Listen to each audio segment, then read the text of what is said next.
Informative بشارت کے معزز دوستو السلام علیکم، امید کرتے ہیں آپ سب خیریت سے ہوں گے۔ آج چنیوٹ میں ہم موجود ہیں تاریخی عمر حیات محل کے اندر، اور آج آپ کو عمر حیات محل کے بارے میں انفارمیشن بتائی جائے گی۔ مظاہر فطرت جیسے دریا، کوثار، آبشار اور اشجار کا ایک جگہ اجتماع فطری شاعری ہے۔ الفاظ کو قافیہ اور ردیف کے ساتھ ایک ترتیب دینا لفظی شاعری ہے۔ جسم کے مختلف اعضاء کی خوبصورت انداز میں حرکات و سکنات جسمانی شاعری ہے۔ اور عمر حیات محل تعمیراتی شاعری ہے۔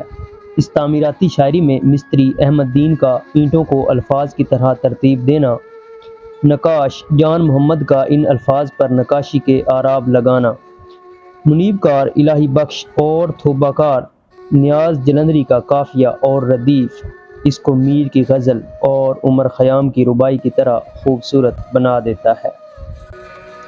لیکن مقام افسوس ہے کہ اس کے ساتھ پیش آنے والے اندھوناک حادثہ نے اس کے تعمیراتی حسن کو ماند کر دیا ہے۔ یہی وجہ ہے کہ جو بھی قلم کار اس پر قلم اٹھاتا ہے وہ اس حادثہ کا نوحہ کنات ہوتا ہے، مگر اس کے تعمیراتی حسن کو بھول جاتا ہے۔ جیسے لوگ پنجاب کے مصنف مظہر الاسلام عمر حیات کے بیٹے گلزار کی حادثاتی موت کا ذکر تو کرتے ہیں، مگر محل کے بارے میں خاموش ہیں۔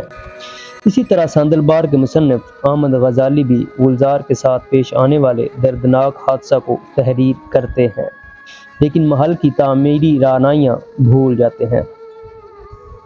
محکمہ آثار قدیمہ کی رپورٹ کے مطابق اس محل کی تعمیر 1921 میں شروع ہوئی اور 8 سال کی مدت میں پایہ تکمیل کو پہنچی، جبکہ شہر لب دریا کے مصنف امجد ثاقب کے مطابق اس کی تعمیر 1923 میں شروع ہوئی اور 1928 کو یہ محل مکمل ہوا، اور اس کی تعمیر پر 4 لاکھ روپے خرچ ہوئے۔ یہ اس زمانے کی بات ہے جب 6 روپے میں 1000 اینٹ مل جایا کرتی تھی، اور ایک ماہر مستری 2 روپے یومیہ اجرت لیتا تھا، اور ایک مزدور کی مزدوری 75 پیسے فی یوم ہوا کرتی تھی۔ اس محل کا کل رقبہ 14 مرلے ہے۔ یہ محل تہ خانے سمیت 5 منازل پر مشتمل ہے۔ اگر اس کے طرز تعمیر کا مشاہدہ کیا جائے تو اس محل کا درمیان میں صحن چھوڑ کر اطراف میں کمرے تعمیر کرنا گندھارا فن تعمیر کی یاد دلاتا ہے۔ دیواروں پر نقاشی مغل طرز تعمیر کی عکاسی کرتی ہے۔ جھروکے اور بالکونی ہندو فن تعمیر کی نمائندگی کرتے ہیں۔ اس محل کی بیرونی زیب و آرائش رومن طرز تعمیر کی عکاسی کرتی ہے۔ دیواروں پر بنے بیل بوٹے سے جلندر کی خوشبو آتی ہے۔ اینٹوں کی تراش خراش لکڑی کے دروازوں اور کھڑکیوں پر کی ہوئی منیب کاری خالصتاً چنیوٹی طرز فکر کو اجاگر کرتے ہیں۔ اس محل کی فرشی منزل میں 2 کمرہ جات رہائشی، 3 برآمدہ جات، 1 باورچی خانہ، 1 بیٹھک اور 2 ڈیوڑیاں شامل ہیں۔ ایک ڈیوڑی جہاں سے زینہ اوپر والی منزل کو جاتا ہے، اس ڈیوڑی میں وہی قاتل غسل خانہ بھی ہے جس میں عمر حیات کے بیٹے گلزار کی موت واقع ہوئی تھی، اور وہ کنواں بھی ہے جس کا پانی پورے محل میں استعمال ہوتا تھا۔ دوسری ڈیوڑی میں محل کے 3 دروازے کھلتے ہیں اور خوبصورت جھروکا بھی اسی ڈیوڑی میں ہے اور ایک صحن پر مشتمل ہے۔ یہی وہ صحن ہے جس میں عمر حیات کی بیوی اور بیٹا ابدی نیند سو رہے ہیں۔ ہوا اور روشنی کی آمد و رفت کے لیے اس پہلی منزل میں 15 کھڑکیاں، 31 روشن دان، کم و بیش 21 دروازے ہیں، اور اگر الماریوں کو شمار کیا جائے تو اس ایک منزل میں ان کی تعداد 16 ہے۔ اسی سے باقی منازل کا اندازہ لگایا جا سکتا ہے۔ اسی منزل کے عقبی بغلی کمروں کے نیچے 2 تہ خانے ہیں۔ پہلی منزل کی تمام کھڑکیوں، دروازوں اور الماریوں حتیٰ کہ روشن دانوں پر اتنی خوبصورت منیب کاری کی گئی ہے کہ عقل دنگ رہ جاتی ہے۔ محل کا داخلی دروازہ نہایت عالی شان ہے۔ اس پر بہت خوبصورت کارونگ اور منیب کاری کی گئی ہے۔ دوسری منزل کا نقشہ تقریباً وہی ہے جو پہلی منزل کا ہے، البتہ اس منزل میں وہ قابل دید جھروکا ہے جو اس محل کو پاکستان کے دوسرے محلوں سے ممتاز کرتا ہے۔ ساگوان کی لکڑی کے بنے ہوئے اس جروکے کا ایک ایک پھول اور پتی تارے عنکبوت کی طرح ایک دوسرے سے جڑی ہوئی ہیں۔ سارا کام اتنا باریک اور نفاست سے کیا گیا ہے کہ دیکھنے والا حیرت و استعجاب میں ڈوب جاتا ہے۔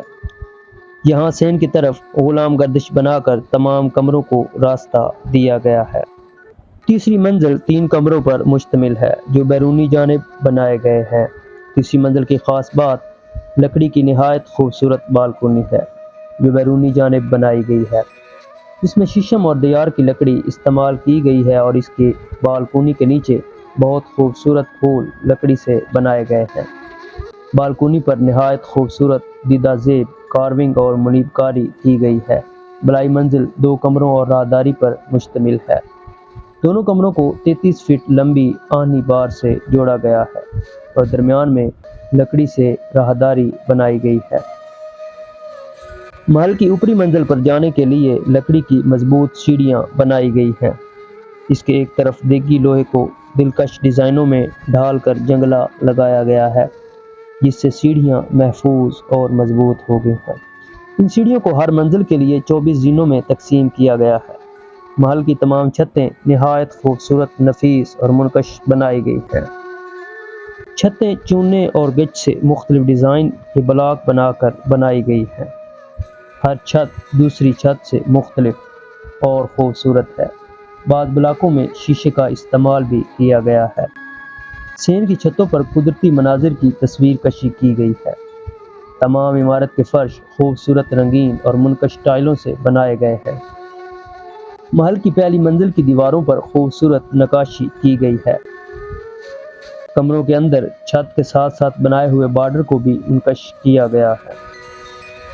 محل کے دروازوں، کھڑکیوں، روشن دانوں میں رنگدار شیشے آویزاں کیے گئے ہیں۔ جب کمروں میں قندیلیں روشن کی جاتی ہیں تو قوس قزح کے رنگ بکھر جاتے ہیں۔ 1990 میں جب اس محل کو قومی اثاثہ قرار دیا گیا اور اسے لائبریری میں تبدیل کیا گیا تو اس وقت کے اسسٹنٹ کمشنر جناب امجد ثاقب نے ایک پروقار تقریب منعقد کی جس میں بہت سے اہل ذوق اور اہل قلم مدعو کیے گئے۔ ان دانشوروں نے پہلی بار اس محل کو دیکھا تو ان کی زبان سے بے ساختہ جو الفاظ نکلے وہ سنہری حروف میں لکھنے کے قابل ہیں۔ مشہور اہل قلم امجد اسلام امجد صاحب فرماتے ہیں کہ عمر حیات محل کو دیکھ کر میرے جی میں پتہ نہیں کیوں یہ خیال آ رہا ہے کہ اگر ہماری قوم اسی طرح اپنے ماضی کے ورثے کی بازیافت کرتی رہی تو وہ دن دور نہیں جب ہم مستقبل کی آنکھوں میں آنکھیں ڈال کر دیکھنے کے قابل ہو سکیں گے۔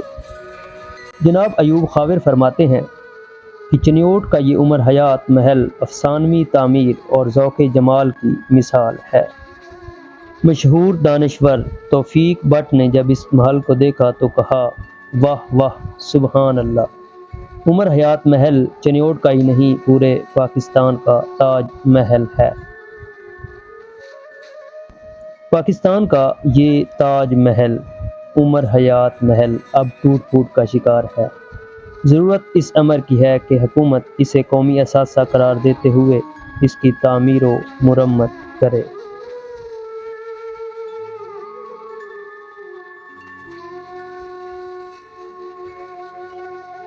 مزید معلوماتی ویڈیوز کے لیے ہمارے چینل کو سبسکرائب کیجئے، ویڈیوز کو لائک کیجئے، کمنٹ کیجئے، دوستوں کے ساتھ شیئر کیجئے اور ہماری حوصلہ افزائی کیجئے۔ دعاؤں میں یاد رکھیے۔ اللہ حافظ۔